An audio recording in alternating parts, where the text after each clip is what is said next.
Hallo, willkommen zurück in der Deutschklasse. Ich bin Ihr Professor, Herr Dr. Professor Michael Hughes. Und heute lernen wir über Geschlecht und Fall im Deutschen und auch im Englischen. So to begin with, let's talk about what gender is, right? Gender in linguistics is just another word for kind or type, right? It comes from the Latin genus.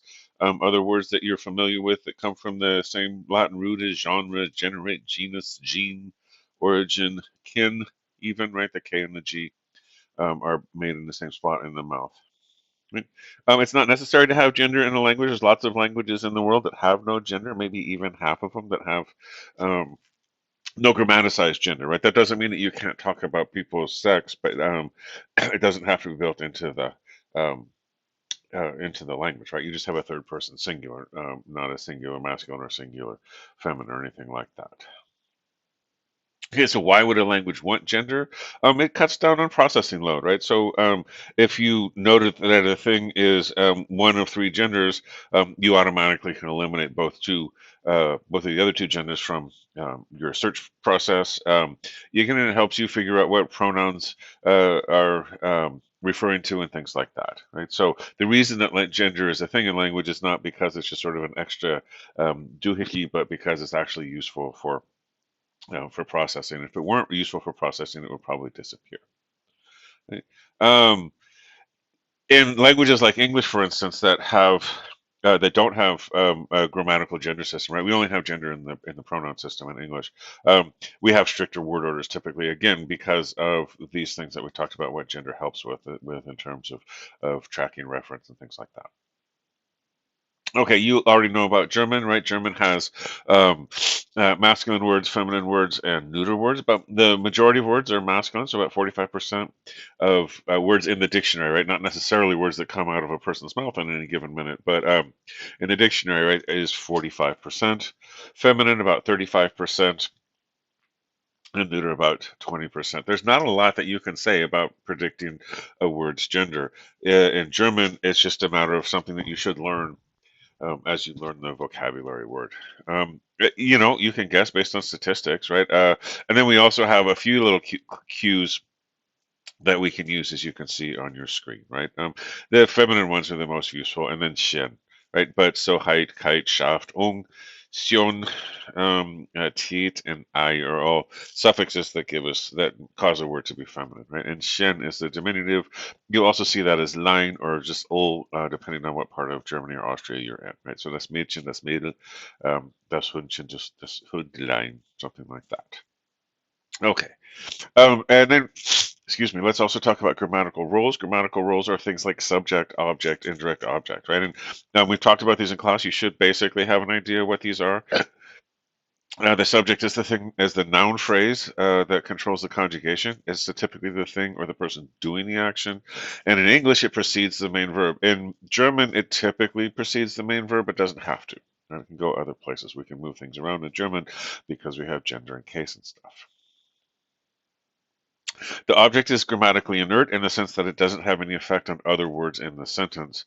Um, it doesn't cause the verb to do anything. Not in English, not in German. There's a couple languages where you need object marking. In Spanish, for instance, if you have an indirect object, you got to put it there. But in any case, the object is the thing you're acting on. And that could be a metaphorical action or it could be physical action, right? If you throw a ball, the ball is the thing you're throwing. That's metaphorical action. If you love somebody, right, you're acting towards the person that you love. Metaphorically, you're acting on that person. Right? And then we have the indirect object, which is the least common. The indirect object is typically a person that receives the object, right? So the subject is person doing the object is what's being acted on, and then the indirect object is receiving. Indirect objects aren't super common. They're mostly verbs of there's 10 or so verbs of change of possession, things like that. And then we also have object of a preposition, right? So you'll notice that if you say that present is for, you don't say it's for he, right? You say it's for him. You say it's for her, not for she, right? So that's another instance where the object of the preposition functions like in English, the object of the verb. And these are prepositions, right? Things over, on, under, around, next to, nearby, for, stuff like that. Okay, case is the thing that tells us what grammatical role a noun occupies. In German, or sorry, in English, case is given away by place in the sentence, right? So the subject is the thing to the left of the verb, right? And then indirect object and then the direct object come along after that.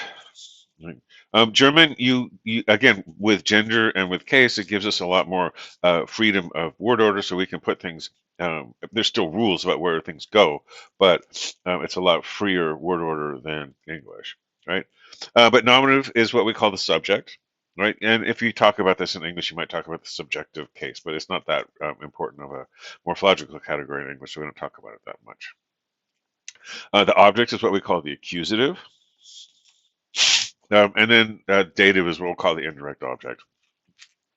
There's another case that's called the genitive case, but we're not going to talk about that today. And that case is probably sort of falling out of the language. So the next 100 years ago, nobody will use it.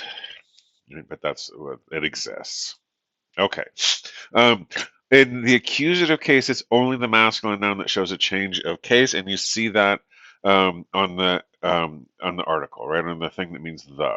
Right. So here's our subject, those, and here's our object, those, and you can see that the only difference here is Dean. There is an observable difference between the plural and the feminine, but we're not going to talk about that today either. If you really, really want to know, you can ask me later, or you can look at adjective agreement in German, and you can see that those are different actual things. Right? And again, given that masculine makes up 45 or so percent of the words in German, and then by statistics, right, this helps us figure out what's going on as well. Okay. Right, and so der Mann, die Frau, das Kind, right, masculine, feminine, neuter. If I have the man being seen, right, he's the object, he changes to die and Frau. But die Frau and das Kind don't change whether they're subject or object. Okay. The dative case, we can see down here, right? We do get changes in the dative case. It's the most marked case, right? And both literally and cognitively, right? That's the thing that's sort of strange and oddball, and so it gets marked really saliently on the article. Again, all of these things mean the, right? Dem means more or less you can think of these as to the, right? Dem and dem for masculine and neuter, der for feminine, and den for plural. Keep in mind this. So this is a command. So I or you, right, and exhorting you to give the ball to the man, right? So dem man in this case would be in English to the man, or give the man the ball, give the ball to the man, right? We can do it either way in English. Right? Gib dem Kind den Ball, gib der Frau den Ball, give den Kindern den Ball. You'll see that the dative comes with an extra suffix on the noun as well, right? And we can see that der Ball is the thing that's being given. So it's accusative case, and that's marked, this is der, it's marked with the article den. Okay, there are 5 basic accusative, there are actually 6 or 7, but these are the ones that you're going to use and you're going to need. Durch, für, gegen, ohne, and these always require that the noun phrase that follow come in the accusative case. Right, so through the window, durch das Fenster, für den Hund, gegen die Wand, ohne ihren Mann, and die Stadt. Right, so through the window for the dog, against the wall, without her husband or without her man, and around the city. And you can see if it's masculine, right, we need the en, the n suffix on the article, or the possessive. Dative prepositions. So these prepositions always require dative case. Aus, außer, bei, mit, nach, seit, von, and zu. And if you wanted to sing that, my apologies, if you don't want to hear me sing, skip ahead a couple seconds. You can sing it to the Blue Danube Waltz, right? So aus, außer, bei, mit, nach, seit, von, zu, aus, außer, bei, mit, nach, seit, von, zu, la, la, la, la, la. These are handy. Again, knowing this list helps you figure out what the case of the next noun phrase, right? And it's always going to be dative with these guys. So aus der Stadt, aside from the president, nobody knows. He lives with his parents, right? By sometimes means at, sometimes means with, sometimes it has a odd sort of semantic domain. Mit is standard English. Most of the time when you use with, you're going to be using mit, sometimes by. So sie geht mit ihrem Freund ins Kino, right? She's going with her friend. Notice, right, that this word right here both is masculine dative, right, because it's marking Freund, and then it's feminine, right, because it's referring back to she, right? So she goes with her masculine uh, dative friend into, this is accusative case, the theater. Right? Nach dem Konzert, after the concert, right, gehen wir nach Hause, right? After the concert, we're going home. Nach is weird too. So nach means after usually, but if you're going, nach Hause means going home. Um, and then nach, if you're going to cities, countries, and states like California, you use nach as to, right? You might use to go to the park or something like that. But if you're going to a country, nach. Why? I don't know. Seit is since. Er wohnt seit einem Jahr in Berlin. He's been living for a year in Berlin. This will sound weird in English, but it's pretty normal, right? So he lives for a year in Berlin. Means he's been living there. Or he's lived there for a year. Fun is really common for possessives. So we talked about the genitive case existing as a possessive case that we weren't going to talk about today, but you can always just say von whoever it is, right? So this is das Auto von meiner Frau. This is meine Frau's Auto, but this is also das Auto von meiner Frau, right? So the Spanish style possession, the car of my wife. And then zu is usually to, right? Wir gehen zur Arbeit. And zu, right? You'll see zum as zu dem, zur, zu der, right? Those are just contractions for to the, depending on the case.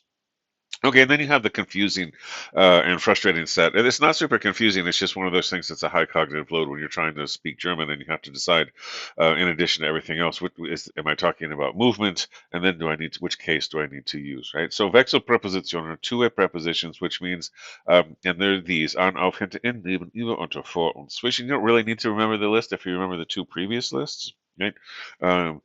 The dative case and the accusative case prepositions. If it's not on those two lists, it's on this list here. And what's going on here is if there's movement, specifically, not just any kind of movement, specifically goal-directed movement, then we're going to use the accusative case. And if there's no movement or just constrained movement, like movement within a defined space, then we'll use dative case. Right. So, for instance, ich gehe ins Bett, or in, right, ins again is a contraction for in das. Ich gehe ins Bett. There's movement there, right? So we get in das Bett, and that's why we have accusative case. But if you're lying there or you're sleeping there, there's no movement. Ich schlafe im Bett. Even, right, even if you're like wrestling around or whatever, you're not sleeping well. That doesn't mean there's not goal-directed movement, right? Some more examples, right? That's supposed to be a zzz for the sleeping kitty. Die Katze läuft unter den Tisch, right? So the cat ran under the tisch, or is running under the table. There's movement towards something, right? And so he's running in the direction, the goal being under the table, right?